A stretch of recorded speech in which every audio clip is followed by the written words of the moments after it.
வணக்கம். இது உங்கள் பிளாக் சி. நேத்து இந்திய நேரப்படி சாயங்காலம் ஒரு வீடியோ வந்து ரிலீஸ் ஆகுதுங்க. அந்த வீடியோ பார்த்த உடனே எனக்கு ஒரு புரிதல் ஏற்பட்டுச்சு. ஆனா அது 100% சரியில்ல, புரிதல் தப்பு அப்படிங்கிற மாரி 2வது வீடியோ 2 மணி நேரம் கழித்து ஒண்ணு ரிலீஸ் ஆகுது.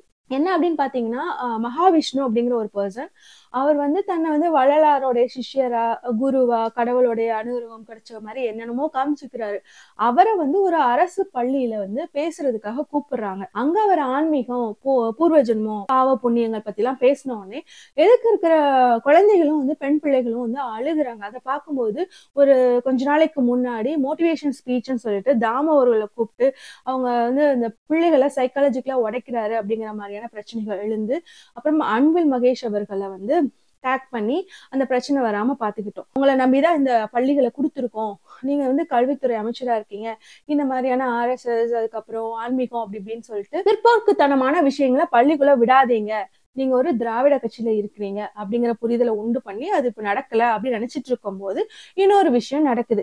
இவர் யாருடா அப்படின்னு சொல்லிட்டு ஒரு 4-5 வீடியோ கூட நான் பார்த்தேன். பயங்கர மோசமா இருந்துச்சு. ஒரு எல்லா பள்ளிகளையும் போய் பேசுறது அப்படிங்கிறது. சரி, இப்பவும் இது நடந்த உடனே அன்பில் மகேஷ் அவங்களெல்லாம் டேக் பண்ணி இது என்ன ஒரு முறை இல்ல 2 முறை இல்ல திரும்ப திரும்ப நடக்குது, நீங்க என்ன பண்ணிட்டு இருக்கீங்க, இதை கவனிக்காம என்ன பண்றீங்க அப்படிங்கிற மாதிரியான கேள்விகள் எல்லாம் வந்திருந்துச்சு. அதை தாண்டி ஹெட் மிஸ்ட்ரஸ் அந்த பிரின்சிபல் மேடம் வந்து பதவி நீக்கம் செய்யணும் அப்படிங்கிற மாதிரி இருந்துச்சு. அதை பார்க்கும்போதுதான் முதல் வீடியோல எனக்கு வேற ஒரு மன ஓட்டம் இருந்தது. அதாவது இந்த மாதிரியான பள்ளிகள்ல பிரின்சிபல் மேடம் வந்து மேடமோ இல்லைன்னா ஹெட் மாஸ்டரோ அவங்களுக்கு வந்து ஓரளவுக்கு வந்து அவங்களுக்கு ஒரு பவர் இருக்கும். அந்த பள்ளியில படிச்ச முன்னாள் மாணவர்களா இருக்கட்டும், இல்லைன்னா அந்த ஊர்ல வந்து முதல்தாரி பட்டதாரியாவோ இல்ல சக்சஸா இருக்கிற யாரோ அவங்களுக்கு தெரிஞ்சவங்களோ கூட்டிட்டு வந்து அவங்க பேச வைப்பாங்க அவங்களுடைய சக்சஸ்க்கான இதெல்லாம். அந்த மாதிரி இந்த மேடம் வந்து யாரையாவது கூட்டிட்டு வந்திருக்கலாம், மோட்டிவேஷனல் ஸ்பீச்னே நினைச்சு கூட்டிட்டு வந்திருக்கலாம். ஆனா இவர் வந்து இப்படி ஆன்மீகத்தனமா என்னதாவது பேசிட்டு இருக்காருங்கிறதுக்காக அவங்க எதுக்கு பதவி நீக்கம் பண்ணணும்? ஆனா கான்ஸ்டிடியூஷனல், அது முக்கியமா ஆர்டிகல் 28 படி, இந்தியன் கான்ஸ்டிடியூஷன் லா படி இந்த மாதிரி எந்த விதமான ரிலீஜியஸ் சம்பந்தமா அரசு துறையிலேயோ இல்ல அரசு பள்ளிகளையோ வரக்கூடாது அப்படின்னு இருக்கு. அப்படி இருக்கும்போது இது விசாரணைக்கு உட்படுத்த வேண்டிய ஒரு விஷயம் தான், மன்னிச்சு விடுற விஷயம் இல்ல. அந்த பிரின்சிபல் மேமையும் அவங்க கூட பணி செய்யற மத்த ஆசிரியர்கள் மற்றும் அங்குள்ள பியூன் எல்லார்கிட்டயும் விசாரிக்கணும். இது வந்து RSS ஓட இன்ஃபுளுன்ஸ் இருக்கா, இல்ல அவங்களுக்கு பர்சனலா RSS ஓட இன்ஃபுளுன்ஸ் இருக்கா, இல்ல தெரியாம மோட்டிவேஷன் ஸ்பீச் நினைச்சுதான் கொண்டு வந்தாங்களா, அவங்களுடைய கடந்த கால நடவடிக்கைகள் என்னென்ன அப்படிங்கறத ஆராயணும் அப்படின்னு நினைச்சு மட்டும் பேசணும்னு நினைச்சிட்டு இருக்கும் போதுதான் இந்த 2வது வீடியோ வருது. 2வது வீடியோ ரிலீஸ் ஆனதுக்கு அப்புறம் தான் தெரிஞ்சிச்சு அவர் வந்து இந்த மகாவிஷ்ணு, அதுவும் வந்து ஒரு கவர்மெண்ட் ஸ்கூல், ஒரு அரசு பள்ளியில பேசுறாரு. முக்கியமா இன்னொரு விஷயம் இந்த இடத்துல அப்படியே நிப்பாட்டிட்டு சொல்றேன். இந்த காலையில ரிலீஸ் ஆன வீடியோக்கும் நைட் ரிலீஸ் ஆன வீடியோக்கு இடையில நான் இவருடைய என்னதான் பேசி வச்சிருக்கிறாருன்னு பாத்திருந்தேன் இல்லையா, அதுல ஒரு தனியார் பள்ளியில போயிட்டு ஒரு மகா மோசமா ஒரு சில விஷயங்களை பேசிட்டு இருந்தாரு. பள்ளி கூடத்துல எப்படி வந்து இப்படி பேச முடியும்? அது வந்து பிரைவேட் ஸ்கூல், அதனால புரியுது. ஆனா எதிர்க்க இருக்க பிள்ளைகள் மனநிலை எப்படி வந்து பாதிக்கிற மாதிரி பேசிட்டு இருக்காரு அப்படிங்கிற ஒரு சிந்தனை ஓடிக்கிட்டே இருந்துச்சு. அங்க என்ன பேசினாரோ அதை அப்படியே காப்பி பேஸ்ட் பண்ணிதான் இந்த அரசு பள்ளியில இப்ப பேசி வைரல் ஆயிட்டு இருக்க வீடியோ. எதுவுமே மாத்தியே பேசல, ரெண்டுமே ஒண்ணுதான். சோ பிரைவேட் ஸ்கூல்லயும் அதான் பேசிருக்கிறாரு, இந்த பப்ளிக் ஸ்கூல்லயும் அதான் பேசுறாரு. குழந்தைங்கிறது என்னன்னா புதுசா வாங்கின நோட்டு புக் மாதிரி. அதுல நம்ம என்ன எழுதுறோமோ அதுக்கப்புறம் திருப்பி அதை அழிக்கிறது ரொம்ப கஷ்டம். அதனால அவங்களுடைய மனநிலையில நம்ம சரியா எழுதணும். ஆசிரியர்களுக்கும் அம்மா அப்பாவுக்கும் இல்ல கூட இருக்கிற சர்க்கம்ஸ்டன்ஸ்க்கும் இது ரொம்ப முக்கியமான விஷயம். ஆனா கூட இருக்கிறவங்க எப்படி எழுதுவாங்கன்னு தெரியாது. ஆனா பெற்றவர்களும் ஆசிரியர்களும் இதுல ரொம்ப கவனம் எடுத்து அந்த பிள்ளை அப்படிங்கிற நோட் புக்ல ரொம்ப அழகா நீட்டா தெளிவா என்ன எழுதணுமோ அதை எழுதணும், பிரிக்கி வைக்க கூடாது அப்படிங்கிறது என்னோட எண்ணம். இங்க இந்த மாதிரி ஆளுங்களை கூப்பிடும் போது பயங்கரமா பிரிக்கி வைக்கிறவங்க வாழ்க்கையில பயங்கரமான கன்ஃபியூஷனை உண்டு பண்றோம். அறிவியல் ஒண்ணு சொல்லுது, ஆன்மீகம்னு ஒரு தற்குறித்தனமான ஒண்ணு சொல்லிட்டு இருக்குங்க. பெரிய குழப்பம். பள்ளி பிள்ளைகளுக்கு எதற்கு ஆன்மீகம்? சரி, இங்க வாங்க, இப்ப பாஸ் பண்ணோம்ல அந்த இடத்துக்கு வாங்க. இந்த இதுவும் அரசு பள்ளி தான். இங்கேயும் வந்து அதே கன்றாவியை தான் வந்து பேசிட்டு இருக்கிறாரு. ஆனா அங்க ஒரு ஆசிரியர் ரொம்ப அறிவான, அறிவு சார்ந்த, துணிச்சலான ஒரு ஆசிரியர்னு சொல்லலாம். Hats off to him. அவர் வந்து குரலை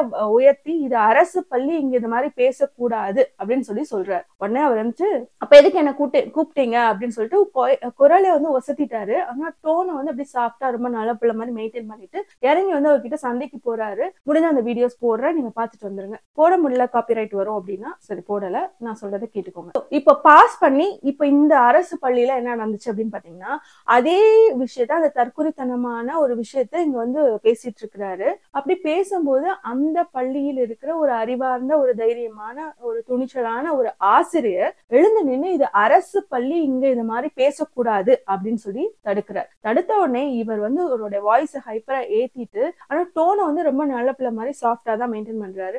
எங்க பேசுங்க, என்னையே அப்ப கூப்பிட்டீங்க அப்படின்னு சொல்லிட்டு எந்திரிச்சு வந்து ரொம்ப இன்ட்ரெஸ்டிங்கா போகுது, இவருக்கு ஒரு மைக்கு கொடுங்க, நாங்க 2 பேரும் கண்டிப்பா பேசணும், பேசியே தீரணும் அப்படின்னு சொல்லி பெரிய அறிவு மாதிரி காமிச்சுக்கிறாரு அந்த ஆளு. சரி, மகாவிஷ்ணு அப்படிங்கிற அந்த குரு அப்படிங்கிற அந்த ஆளு, நம்மளுக்கு அந்த ஆளு தான் அப்படியே டீல் பண்ணும். அவர் வந்து என்ன கேட்கிறாரு இந்த ஆசிரியர் பத்தி அப்படின்னா, ஆசிரியர்னா நீ என்ன வேணா பேசலாமா, கான்ஸ்டிடியூஷன்ல சொல்லியிருக்கா அப்படின்னு கேட்கிறாரு. ஆமாம், கான்ஸ்டிடியூஷன் சொல்லப்பட்டிருக்கு, உனக்கு தெரியல அப்படின்னா நீ தான் மூடிட்டு இருக்கணும். எல்லாம் தெரிஞ்சவ மாதிரி தன்னை காமிச்சுக்கிறதுல பெரிய இது கிடையாது. கான்ஸ்டிடியூஷன்ல சொல்லியிருக்கா சொல்லலையான்னு தெரியல அப்படின்னா அந்த இடத்துல அந்த வார்த்தையை பயன்படுத்தி இருக்க கூடாது, மூடிட்டு இருந்திருக்கணும். சரி, அடுத்து என்ன சொல்றாரு அப்படின்னா, உங்களை விட சிஓ வந்து பெரிய அறிவு கம்மியானவரா அப்படின்னு கேட்கிறாரு. எஜுகேஷன் ஆபீசரை சொல்றாரு.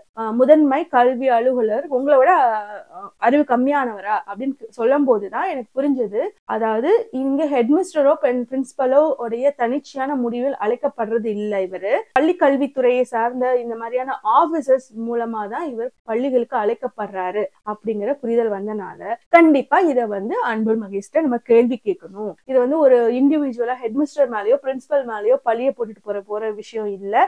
இது இந்த துறையில் நடக்கிற மிக கேவலமான கவனிக்க வேண்டிய விஷயமா படுது. அதனால அன்பில் மகேஷ் அவர்களுக்கு கோரிக்கை வைக்கிற, நீங்க எவ்வளவு பெரிய ஆன்மீகவாதியாவோ இல்லைன்னா சாமி கும்பிடுறவரை எதா வேணா இருந்துட்டு போங்க, உங்களுக்குன்னு என்ன பிரின்சிபல்ஸ் வேணா இருந்துட்டு போட்டோம், ஆனா நீங்க திராவிட கட்சிக்குள் வந்ததுக்கு அப்புறம் அந்த திராவிட கொள்கையை நீங்க வந்து ஃபாலோ பண்ணுமா இல்லையா? சரி, திராவிட கொள்கையை கூட நகர்த்தி விட்டுருங்க, கான்ஸ்டிடியூஷன் என்ன சொல்லுது, சட்டம் இந்திய கான்ஸ்டிடியூஷன் என்ன சொல்கிறது, அத ஒரு அரசு அது வந்து ஃபாலோ பண்ணுமா இல்லையா? இது என்னது, இது கொஞ்சம் கூட பொறுப்பு இல்லாம ஒரு தடவை நடந்துச்சு 2 தடவை நடந்துச்சுன்னா சரி, உங்களுக்கு தெரியாம நடந்துச்சு, உங்க கவனம் இல்லாம நடந்துச்சுன்னு சொல்லலாம். இவர் சொல்றத பார்த்தா உங்களோட கவனத்துக்கு தாண்டி போன மாதிரி எல்லாம் தெரியல, உங்களோட கவனத்தோடு தான் போயிருக்குன்னே வந்து புரியுது. இது என்ன, இது நல்ல போக்கே இல்ல, இந்த அரசாங்கத்திற்கே இது வந்து கெட்ட பேரை உண்டு ஆக்கும் அப்படின்னு உங்களுக்கு புரியுதா இல்லையா? நீங்க ஒருத்தருக்கு நண்பரா இருக்கலாம், அவர் வந்து சிஎமோட பையனா இருக்கலாம், என்ன வேணா இருந்துட்டு போட்டோம், ஆனா இந்த விஷயத்த நீங்க நிச்சயமா கவனிச்சே ஆகணும். ஒருவேளை உங்க கவனத்துக்கே வராம நீங்க வந்துட்டு அப்ரூவ் பண்ணியிருந்தீங்க, இல்ல உங்களுக்கு கீழே இருக்கவங்க அப்ரூவ் பண்ணியிருந்தாலும் இந்த பொறுப்பை நீங்க எடுத்துக்கிட்டு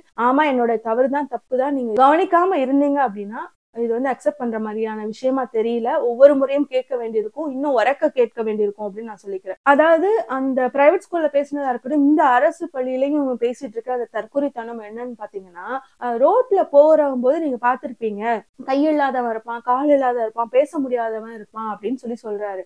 ஒண்ணும் இல்ல, கலைஞர் அவர்கள் கொடுத்த ஒரு அழகிய சொல்லாடல் தமிழுக்கு அப்படின்னு பாத்தீங்க அப்படின்னா, மாற்றுத்திறனாளிகள் அப்படிங்கிற ஒரு அழகிய வார்த்தையை கொடுத்திருப்பாரு. அததான் வந்து ஆங்கிலத்திலயும் முன்னாடி எல்லாம் என்னென்னவோ வார்த்தைகள் பயன்படுத்தி பிசிக்கலி சேலஞ்ச்டு, ஸ்பெஷல் என்னென்னமோ சொன்னாலும் கடைசியில வந்து டிஃப்ரெண்ட்லி ஏபிள்டு அப்படின்னு சொன்னாங்க. அதாவது முடியாதவர்கள் கூட சொல்லல, டிஃப்ரெண்ட்லி ஏபிள்டு, அதாவது மாற்று திறனாளிகள் அப்படிங்கிற ஒரு வார்த்தையை தான் கொண்டு வந்து நிப்பாட்டினாங்க. எதுக்கு அது மாதிரிலாம் கொண்டு வர்றாங்க அப்படின்னா, நம்ம ஈக்குவலா பார்க்கணும். அவங்களுக்கு அவங்க செய்ய முடிய விஷயத்த நம்மளால செய்ய முடியாது, நம்ம செய்யறது அவங்களால செய்ய முடியல, அவ்வளவுதானே தவிர அவங்க ஈக்குவலா பார்க்கணும், அங்க எந்த இன்இக்வாலிட்டி டிஸ்கிரிமினேஷன் வரக்கூடாதுன்னு. தன்னை கடவுளா குருவா அறிவாளியா காமிச்சுக்கிற ஒருத்தன் இவன் போய் உட்கார்ந்து அங்க இருக்கிற 1000 பிள்ளைங்களுக்கு நல்ல விஷயம் சொல்லணும்னு சொல்றவனுக்கு இந்த வார்த்தையை கூட பயன்படுத்த தெரியாம கையில்லாதான் கால் இல்லாதான் பேசுற மனநிலையே ஒரு மனநோய் தான். இவருக்கே வந்து ட்ரீட்மெண்ட் கொடுக்கணும். அதுக்கப்புறம் அவங்களுக்கு வந்து ஏன் அந்த மாதிரி இருக்கிறாங்க அப்படின்னா, பூர்வ ஜென்மத்துல அவங்க செஞ்ச பாவங்கள் அப்படிங்கிறது அந்த குழந்தைங்களுடைய மனசுல என்ன உண்டு பண்ணும். இன்னொரு முறை அவங்க அந்த மாதிரியான நபர்கள் எங்கேயாவது அவங்க கஷ்டப்படும் போதோ இல்ல ஏதோ இப்படியே வந்து ஆபீஸ்லயே கூட வேலை பார்க்கலாம், அப்படி பார்க்கும்போது இவங்க என்ன நினைப்பாங்க அப்படின்னா, நான்லாம் போன ஜென்மத்துல நல்லது செஞ்சுட்டு வந்திருக்கேன், இவெல்லாம் போன ஜென்மத்துல ஏதோ கெட்டது செஞ்சுட்டு வந்திருக்கான்னு நினைப்பாங்களா இல்லையா? இது எவ்வளவு கேவலமான ஒரு ஒரு விஷயத்த அந்த குழந்தைங்களோட மனசுல புகுத்துறீங்க. அது இன்இக்வாலிட்டி டிஸ்கிரிமினேஷன் இல்லையா? சரி, இப்போ இந்த ஆள் கிட்ட கேட்க வேண்டியது என்ன அப்படின்னா, ஒரு காலத்துல வந்து எனக்கு தெரிஞ்சு என் கூட படிச்சவங்க இல்ல அதுக்கு ஒரு 4-5 செட் ஜென்ரேஷன் முன்னாடி 4-5 வயசு முன்னாடி இருக்கிறவங்களுக்கு பாத்தீங்க அப்படின்னா போலியோ அட்டாக் ஆனவங்க இருப்பாங்க. என் செட்லயே கொஞ்சம் ரொம்ப ரேர் ஒருத்தர் இருந்திருப்பாங்க. அதுக்கு முன்னாடி எல்லாம் பாத்தீங்கன்னா ரொம்ப அதிகமா போலியோ அட்டாக் ஆனவங்களை நம்ம பார்க்க முடியும். ஆனா அதற்கான மருந்துன்னு ஒண்ணு கண்டுபிடிச்சதுக்கு அப்புறம் இல்லவே இல்லை அப்படின்னு சொல்லலாம்ல. அது கொடுக்க தவறுனவங்களுக்கு வேணா இருந்திருக்கும் ஒரு ரேர் கேசஸ். அதெல்லாம் இப்ப இல்லவே இல்லை. அப்படி இருக்கும்போது அப்ப அவங்க எல்லாம் வந்து ஒரு காலத்துல நீங்க எப்படி பார்த்துட்டு இருந்திருப்பீங்க இவர மாதிரி ஆளுங்கலாம் அப்படின்னா, போன ஜென்மத்துல வந்துட்டு இவங்க ஏதோ பாவம் செஞ்சுட்டு இருந்தவங்கன்ட்டு. இப்ப அப்படி நீங்க பார்க்கவே முடியாது. ஏன்னா நம்ம மருந்து கொடுத்த சரி பண்ணிட்டுமே. இப்ப இருக்கிறவங்களை யார் போன ஜென்மத்துல பாவம் செஞ்சவங்க, போன ஜென்மத்துல பாவம் செய்யாதவங்க, எதை வச்சு சொல்லுவீங்க? அறிவியல் முன்னேறிட்டே போயிட்டு இருக்கு. இன்னும் தற்குறித்தனமா எனத்தையாவது பேசிட்டு அது வந்து குழந்தைங்க மனசுல பதிய வச்சு அந்த குழந்தைங்க மத்தவங்களை ஈக்குவலா பார்க்க வேண்டிய தன்மையை கெடுத்து அது வந்து அவங்களுக்குள்ள ஒரு இன்இக்வாலிட்டி டிஸ்கிரிமினேஷனை உண்டு பண்ற புத்திய என்னன்னு சொல்ல. இதை எப்படி ஆன்மீகம்னு சொல்லி முதல்ல ஸ்கூலுக்குள்ள தூக்கிட்டு வரீங்கன்னே தெரியல. சரி, கவர்மெண்ட் ஸ்கூல்ல ரூல் இருக்கு, தூக்கிட்டு வரக்கூடாது. பிரைவேட் ஸ்கூல்ல இந்த மாதிரி ஆனா ஆளுங்களை தயவு செய்து கூப்பிடாதீங்க. சோ இந்த ஜென்மத்துல புண்ணியங்கள் செய்தாதான் நம்ம இன்னும் வரப்போற ஜென்மங்கள்ல வந்து நல்லவங்களா பிறப்போம் அப்படின்னு சொல்லிட்டு இந்த ஜென்மம் மறுபிறப்பு அப்படிங்கிற மாதிரியான ஒரு உருட்டை வேற வந்து இங்க வந்து உருட்டிட்டு போறாரு. இது எவ்வளவு பெரிய கன்ஃபியூஷனா அந்த பிள்ளைங்க கிட்ட கொடுக்கும் படிப்பு. ஏன்னா அறிவியல் சம்பந்தமா படிக்கிறோம்.